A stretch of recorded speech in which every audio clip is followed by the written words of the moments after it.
I have been fixing equipment in this building for 11 years, and in all that time, I never once questioned Dr. Wallace Pruitt. He ran the trauma bay the way a good chief of surgery is supposed to run it. Loud when he needed to be, certain always, and never, in my experience, wrong. I was a Navy corpsman for 6 years before I came to Calder County Trauma Center, HM2. Fleet support out of Portsmouth, never deployed. Never anything close to a combat situation. I know enough medicine to keep the machines running and to understand, when I watch a team work, whether what I am seeing is competence or chaos. For 9 years I trusted what Pruitt built. I am still working out what to do with the morning. I watched it fall short. It was a Wednesday in November, a little past 8 in the morning. I was in Bay 4 with a defibrillator that had been throwing a calibration error on its charge delivery cycle. The bay was quiet. One of the orderlies had propped the corridor door open, so when the ambulance rig pulled in, I heard the whole thing. The doors, the gurney wheels, paramedics handoff. Retired colonel, 61 years old, motor vehicle accident on the interstate, chest trauma, BP dropping despite 2 large-bore IVs running wide open. Pruitt came in from the corridor, still pulling on his gloves, called for a chest x-ray and a fast exam, and the team moved around the gurney the way they always do when he walks in. Tight, practiced, no wasted motion. She was already in the corridor when I looked up. Nora Callahan. I had seen her around the department for 3 weeks, maybe 4. Float nurse, or so I had gathered. Always on triage intake or dressing rounds. Never in the trauma bays unless she was dropping off a chart or fetching a supply. She was young, early 30s at most, with the kind of face that doesn't advertise anything. She stood at the bay door and watched the monitor read out the colonel's vitals. And something in the way she went still made me look at the monitor too. His blood pressure was dropping on the left side reading and climbing slightly on the right. I noticed it. I did not know what it meant. She stepped to the doorway. Dr. Pruitt. Her voice was level, not loud. His BP differential is 14 points side to side, and his left breath sounds are down. That's not a hemothorax pattern. Didn't look up from the ultrasound probe. He's got bilateral rib fractures and a probable splenic lac. We're working it. The differential is widening, she said. It widened 6 points in the last 90 seconds. He looked up then. Not at the monitor, at her. You're on triage, Callahan. Stay there. She held his gaze for 1 second. Then she stepped back from the doorway and went back down the corridor. I watched her go. I went back to the defibrillator. The next 12 minutes, I can tell you exactly what I heard, 'cause I was still in Bay 4, with the door open and a clear line of sight to the colonel's gurney. The team worked the splenic injury, ran the ultrasound, called for a surgical consult. His pressure kept falling. The second-year resident, a young man named Garrett, called out the numbers in a voice that was getting quieter. Which, in my experience, means a person is starting to understand that the numbers are moving in a direction that arithmetic cannot fix. I heard Pruitt order a second unit of ONEG and call for the OR to be prepped. She came back to the doorway. Dr. Pruitt. Same level voice. His pulse pressure is narrowing on the left. His trachea has shifted 2 millimeters. I think you have a descending thoracic pseudoaneurysm. The splenic bleed is a distractor. If you go to the OR for the spleen, you will lose him on the table. The room went quiet.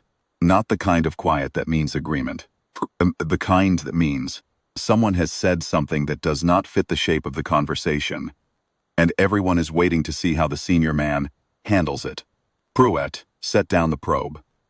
He turned and looked at her the way a person looks at something that has appeared in a place it has no business being. I am the chief of trauma surgery in this department, he said. And you are a float nurse assigned to dressing rounds. I need you to step back and let my team work. There were 4 other people in that bay. All of them were looking at her. None of them said a word. She looked at the monitor one more time. Then she looked at Pruitt. I'm going to need your crash cart and your central line kit, she said. And I'm going to need everyone to step back from the patient. I don't know why Pruitt didn't order her out of the room. I have thought about it since. I think it was the monitor, because in the moment she finished speaking, the colonel's systolic dropped to 61, and the alarm tone changed pitch, and Garrett said, "He's crashing," in the voice people use when they mean. And in that moment, Pruitt hesitated. It was less than 2 seconds.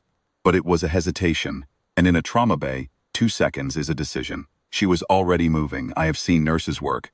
I have seen surgeons work. I have worked in this building for 11 years, and I have watched competent people do difficult things under pressure. What I watched her do in the next 19 minutes was different, in a way I am still trying to find the right words for. It was not fast, exactly. It was the opposite of frantic. Every movement was placed.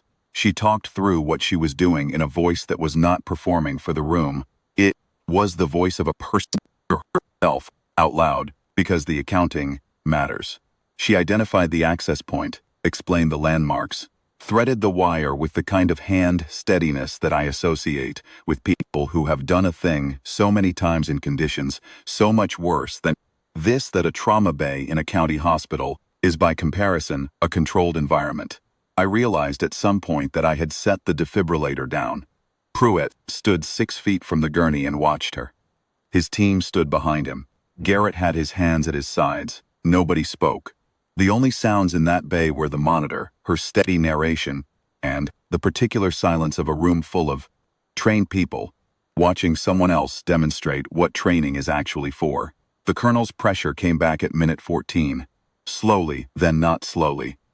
By minute 19 it was holding at 94 systolic and climbing. She stepped back from the gurney, stripped her gloves, and said, "He needs vascular surgery and a CTA of the chest before anything else. Pseudoaneurysm is contained for now. You have a window." She said it to Pruitt directly, the way a person briefs a colleague. No performance. No waiting for a reaction. Then she walked out of the bay. I stood there for a moment. Pruitt was looking at the monitor. His team was looking at each other.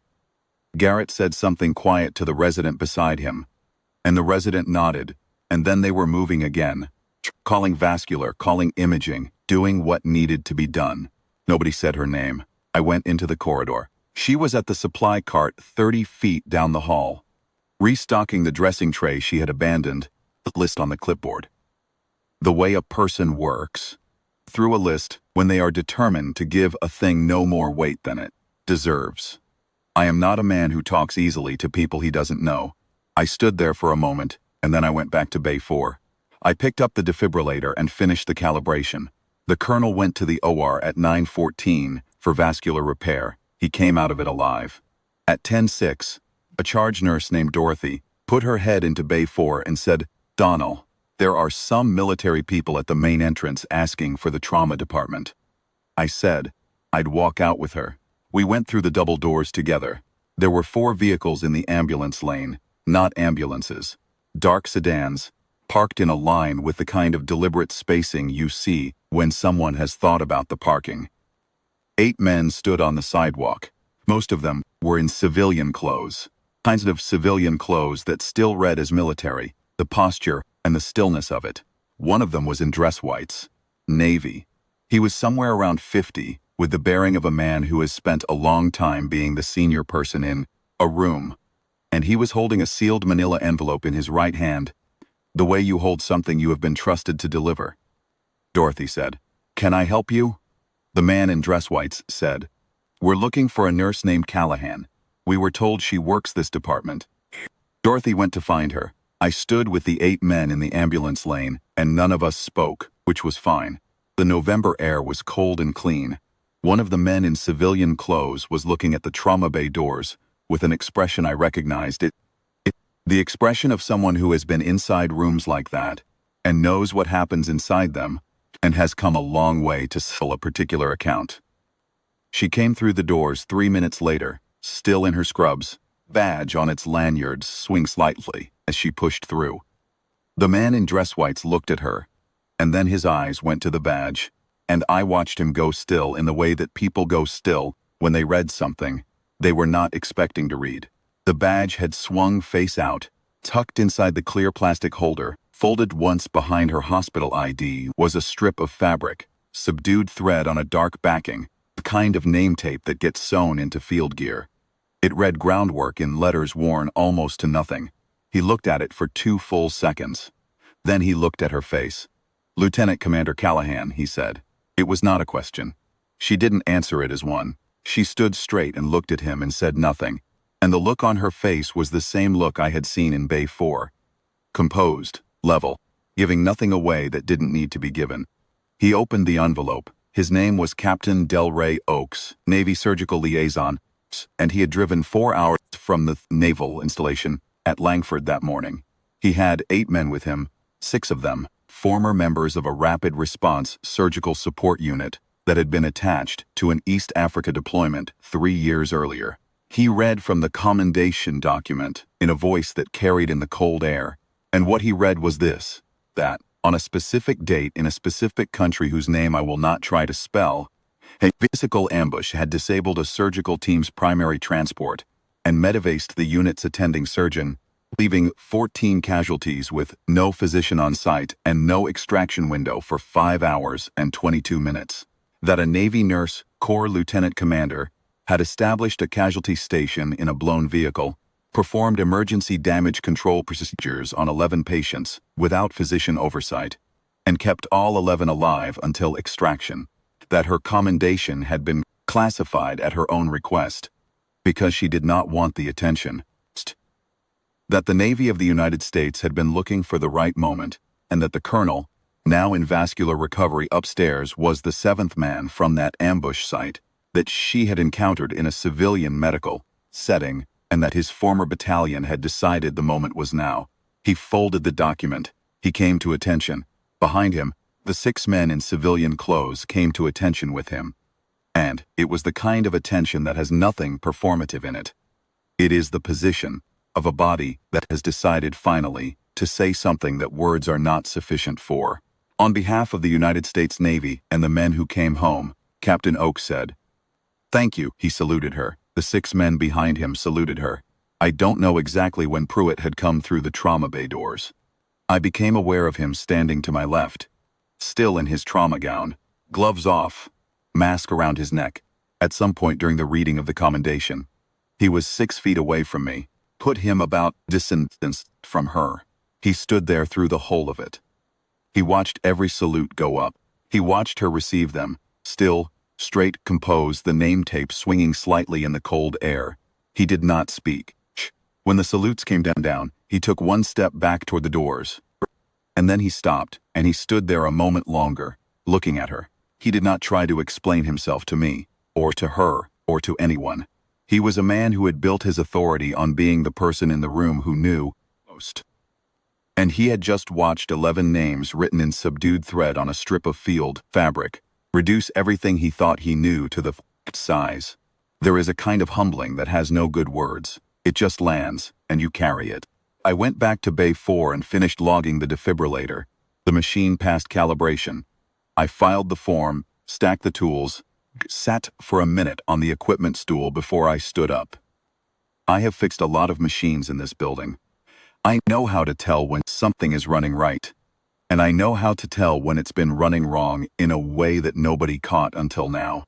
That Wednesday in November, watching 8 men salute a woman in worn scrubs in the cold light of an ambulance lane, I understood that I had been standing in a building that had no idea what was walking its halls, and that the building, for 51 minutes, had very nearly paid the price for it.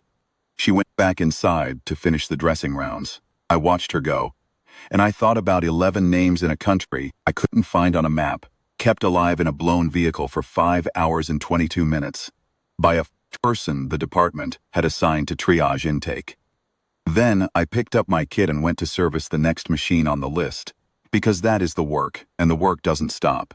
But I nod to her every time I see her now, every single time, because some debts you pay in the only currency you have, and mine is just a nod from a man who was in the room and knows what he saw.